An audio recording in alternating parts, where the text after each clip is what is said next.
جانے پھر کوئی عورت تلاش کی اور دوسرا نکاح کیا. حدیث پاک میں آتا ہے کچھ دن کے بعد ہانپتے کانپتے ہوئے پریشان ہوتے ہوئے پھر وہ سرکار کی بارگاہ میں آئے. یا رسول اللہ پہلے تو اکیلے کا معاملہ تھا, صرف ایک بیوی کا مسئلہ تھا, اب تو دو دو ہو گئی ہیں اور حالات وہی ہیں, تنگی نہیں گئی, تنگ دستی کا دستور قائم ہے.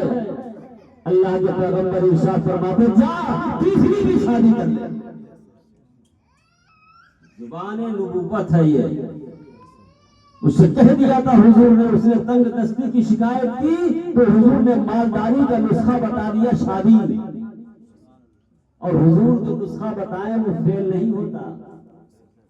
حضور جو نسخہ بتائیں وہ فیل نہیں ہوتا ہے, وہ کامیاب ہوتا ہے. ایک صحابی آئے, دوسری حدیث پاک ہے کہ ایک صحابی آئے, کہنے لگے یا رسول اللہ میرے بھائی کی طبیعت بہت خراب ہے, پیٹ چل رہا ہے. حضور نے فرمایا جاؤ اسے شہد پلاؤ. وہ گئے, اسے شہد پلایا, اسے اور زیادہ دست آنے لگے. پھر آیا دوڑا دوڑا حضور کی خدمت میں, کہا یا رسول اللہ اب تو اور زیادہ حال خراب ہے. حضور نے فرمایا جا اور شہد پلا دے. وہ گیا اور شہد پلایا, لیکن طبیعت صحیح نہیں ہوئی. پھر حضور کی بارگاہ میں آ گیا. حضور نے فرمایا کیا کہتا ہے؟ کہا یا رسول اللہ حالت تو اب بھی زیادہ خراب ہے. آقا نے ارشاد فرمایا کہ میرے رب کا فرمان صحیح ہے, تیرے بھائی کا پیٹ جھوٹا ہے تو اسے اور شہد پلا دے. اللہ کا کلام برحق ہے, تیرے بھائی کا پیٹ جھوٹا ہے, جا اسے اور شہد پلا. اور جب جا کے اور شہد پلایا تو اللہ نے بالکل ٹاکا لگا دیا, شفا عطا فرما. نبی جو نسخہ بتا دیں وہ فیل تو ہو ہی نہیں سکتا. دو بیویاں کر چکے, آئے دوڑے ہوئے, کہا یا رسول اللہ آپ کیا حکم ہے؟ آقا نے ارشاد فرمایا ایک اور شادی. تیسری شادی کی, اور جب تیسری شادی کی تو پھر وہ برکتیں نازل ہوئی کہ سبحان اللہ, کہ ان کے گھر میں دولت کی ریل پھیل ہو گئی, بے حساب خزانہ آنے لگا. اب تو گھر سے باہر تک دولت ہی دولت ہو گئی. اللہ کے رسول کی بارگاہ میں آئے, صدر طیب نے پوچھا کیا حال ہے؟ کہا یا رسول اللہ آپ کی نظر اتفاق نے کام کر دیا ہے. سرکار آپ نے جو نسخہ بتایا تھا وہ کامیاب ہو گیا ہے, ہر بیماری چلی گئی ہے. سرکار غربت دور ہو گئی ہے, افلاس ختم ہو گیا ہے, تنگ دستی مٹ گئی ہے. اب تو اللہ نے مجھے مالداری عطا فرما دی. بیوی رحمت لے کر آتی ہے, گھر میں برکت لے کر آتی ہے. لیکن ہاں ایک بات یاد رکھنا, جب تم برکت لانے کا کام کرو گے تب برکت آئے گی.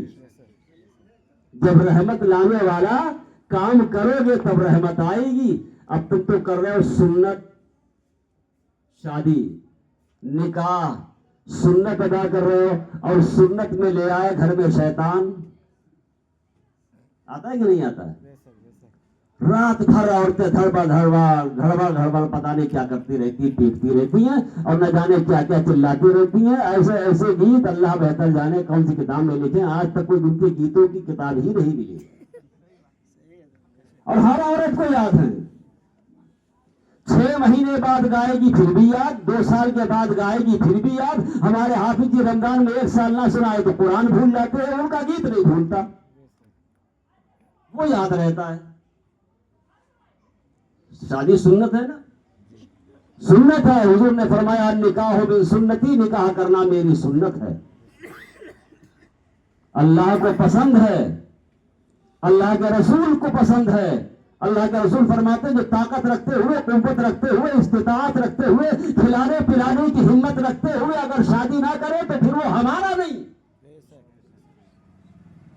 اتنی زیادہ پسندیدہ چیز ہے حضور کو. تو سرکار کی بہت پیاری سنت ہے, اور اس پیاری سنت میں ہم جب خرافات شامل کر دیتے ہیں تو جو رحمت آنے والی ہوتی ہے وہ روٹھ جاتی ہے, جو برکت آنے والی ہوتی ہے وہ ناراض ہو جاتی ہے. اللہ بھی کہتا ہوگا کہ میرے بندے میں نے تمہارے لیے شادی کو رحمت بنایا تھا, اور تم نے اس شادی میں خرافات کر کے خود اپنے لیے زحمت بنا لیا. اب بتاؤ کیا نام ہے شادی میں؟ اچھا شادی کس چیز کا نام ہے؟ شادی نام ہے صرف ایجاب و قبول کا. ایک مرد ایک عورت ایجاب و قبول کریں, کم سے کم 2 گواہ موجود ہوں, شادی ہو جاتی ہے. مہر شرط ہے، وہ تو اگر مہر نہ بھی بولے تب بھی مہر لاگو ہو جائے گا. ویسے ہی اگر کہہ دیں کہ قبول ہے اور مہر کا نام نہ بھی لیں تب بھی مہر لازم، لیکن گواہ ہونا ضروری ہے، ورنہ تو پھر بڑی چھوٹ مل جائے گی. جہاں کہیں کوئی دیکھا لڑکی نے لڑکے کو اور لڑکے نے لڑکی کو، کہا آؤ چلو دونوں بیٹھ کے کر لیتے ہیں، تو مجھے قبول کر میں تجھے قبول کرتا ہوں، آسان ہے بھی. اسی لیے گواہ ضروری. کہیں کوئی کسی کو خبر دینا نہیں آئے گھر میں کہنے کہ یہ تو میری بیوی ہے، گواہ چاہیے، بتا کہاں تیرا نکاح ہوا ہے. یہ سماج ہے، معاشرہ ہے، اس معاشرے میں جینے کے لیے معاشرے کے اصولوں کو بھی اپنانا پڑے گا.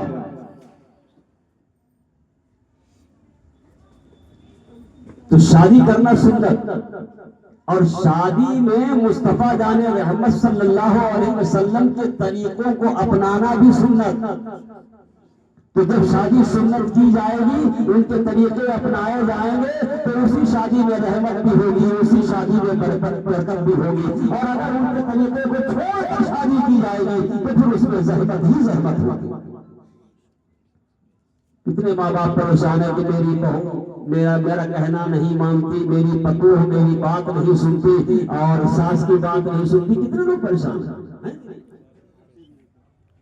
مگر یہ پریشانی لاتا کون ہے؟ خود ہی تو لے کے آئے ہو. جب تم نے شادی میں پریشانی والے کام کیے ہیں تو پریشانی آئی تمہارے گھر. اول تو رشتہ ہی ایسا ڈھونڈتے ہیں کہ میاں علمان الحفیظ، دیکھو 4 پہیا مل جائے تو بہت اچھی بات ہے، نہ ملے تو کم سے کم 2 پہیا تو اچھی والی ہونی چاہیے. اتنا پیسہ ملنا چاہیے، اتنا جہیز ملنا چاہیے، اتنی چیزیں ملنا چاہیے. سب کچھ لوگ دیکھتے ہیں کہ مالدار ہے کہ نہیں ہے، دولت والے ہیں کہ نہیں ہے، لڑکا زمین والا ہے کہ نہیں، لڑکے کا کاروبار ہے کہ نہیں، ہاتھ پیر سلامت ہے کہ نہیں. لیکن اگر نہیں پوچھتے ہیں تو دینداری کے بارے میں نہیں پوچھتے ہیں کہ بتاؤ کہ لڑکا نماز پڑھتا ہے کہ نہیں، لڑکا روزہ رکھتا ہے کہ نہیں، لڑکا سنت کے مطابق چلتا ہے کہ نہیں، لڑکے کا کردار کیسا ہے. شرابی ہو چلے گا، دولت ہونا چاہیے، جوانی ہو چلے گا، مال ہونا چاہیے، چاہے کتنا ہی بدکار ہو چلے گا مگر اس کے پاس دولت ہونا چاہیے. یاد رکھنا، سکون دولت سے نہیں ہوتا ہے، سکون مالداری سے نہیں ہوتا ہے، سکون خزانے سے نہیں ہوتا ہے، سکون جائیداد سے نہیں ہوتا ہے، سکون ہوتا ہے نیکی سے. اگر انسان کی طبیعت نیک ہے، غریب ہے، تو بیوی کو عزت کے ساتھ رکھے گا، اور اگر مالدار ہے اور اگر بدچال ہے تو بیوی کو ہمیشہ پریشان رکھے گا. اگر اپنے آپ کو بھی، اپنے گھر والوں کو، اپنے بال بچوں کو سکون سے دیکھنا چاہتے ہو تو پھر رشتوں میں دولت نہ دیکھو، مال نہ دیکھو، خزانہ نہ دیکھو، جائیداد نہ دیکھو.